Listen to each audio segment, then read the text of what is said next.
this review is for the Philips air fryer.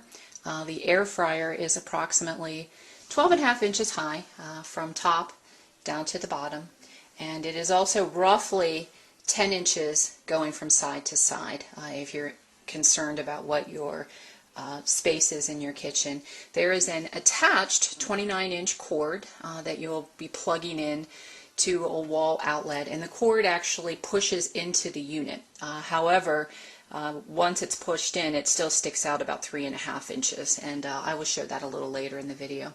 In addition to the fryer, you receive an instruction pamphlet booklet, which I'll discuss also a little bit later, as well as a air fryer recipe booklet that contains about 29 recipes that you could potentially take a look at and maybe decide to make some. This fryer, though, you can actually essentially use it for anything that you currently bake in your oven or that you fry. It's just a matter of sort of tweaking your recipes to determine the times. On the unit is a small display that has a recommendation for temperature settings. The first one here is for frozen French fries at 390 degrees. Second is for fresh French fries or potato slices, which is 360 degrees. The next one actually is for meat, and that's 360. Down here is for poultry, 360. The 390 degree, this is showing an image of mozzarella sticks, your frozen items. And lastly, then there appears to be like a muffin, and it's suggesting a temperature of 390 degrees. It's very simple to use. There is a display on the front, and here's your power button. You press that on, and your last temperature typically that you used will show up. Digital display, and you can turn your temperature down or up with the mere press of a button. This button here allows you to establish a time if you know how long you'd like your air fryer to be working. Press it again and it brings you back to your temperature. You can either preheat this unit at your respective temperature for 3 minutes, and if you do that, you just simply press this button and you'll hear that whirling noise. This is the unit actually going through a preheat cycle, and your temperature will continue to blink off and on until the preheat cycle is finished. If you choose not to use the preheat cycle, you just merely add 3 extra minutes to whatever your cooking time is. So the basket's removed really quite easily. You just simply pull. There's no button to press. You simply pull it out. There is a basket included in the inside that removes.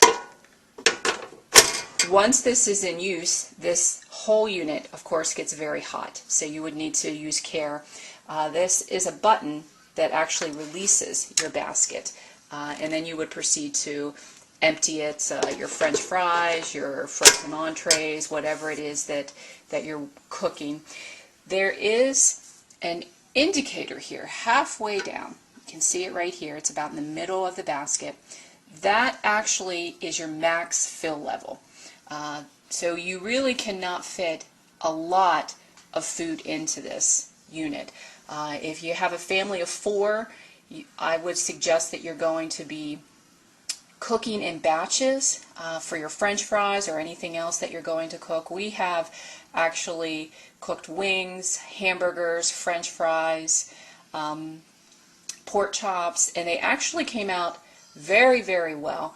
The meat was extremely juicy. Even though it was well done, we actually overcooked the hamburgers, but despite that, typically a hamburger that is overcooked is extremely dry. Wasn't the case in this case at all. This entire unit, the basket, as well as the bottom portion, which will collect your grease, is dishwasher safe, or you can hand wash it if you wish. And there additionally is a double layer basket that you can use. This basket would be for use if you wish to have 2 items cooking at the same time, maybe French fry, or maybe a piece of meat at the bottom and maybe some French fries at the top, as long as your cooking temperature is rather similar for the both of them. I know I have not personally used the basket yet for this particular unit. The inside dimension of this particular basket is only approximately 7¼ by 7¼ It's somewhat square in appearance, and several of the ingredients in the instruction booklet suggest that you can use a 6-inch quiche pan when you're making items with the recipes provided, such as like their scalloped potatoes and so forth. This is the rear of the unit, and you have a ventilation system, and there are also vents at the top. And what we find is if you're cooking something that emits a lot of grease, like hamburgers for example, it actually is a benefit to have it perhaps sitting on your stovetop where you can have your range oven on to vent, because you will get some smoke that actually comes out of the top of the unit if it's really greasy. Here's the cord keeper that I had mentioned. Your cord pulls out and then just simply tucks back in carefully. You just push, push, push until you get to the very end. But as you can see, you have a significant piece of plastic that is still sticking out at the conclusion that doesn't fold down or anything.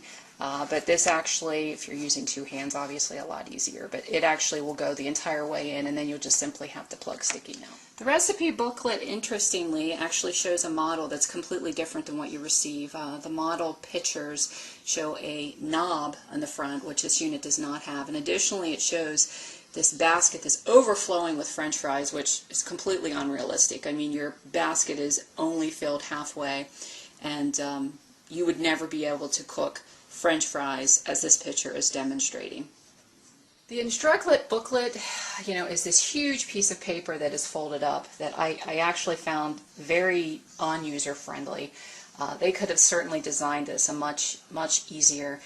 You've got your picture in the front, illustrations, which of course you need when you're trying to get acclimated to how to use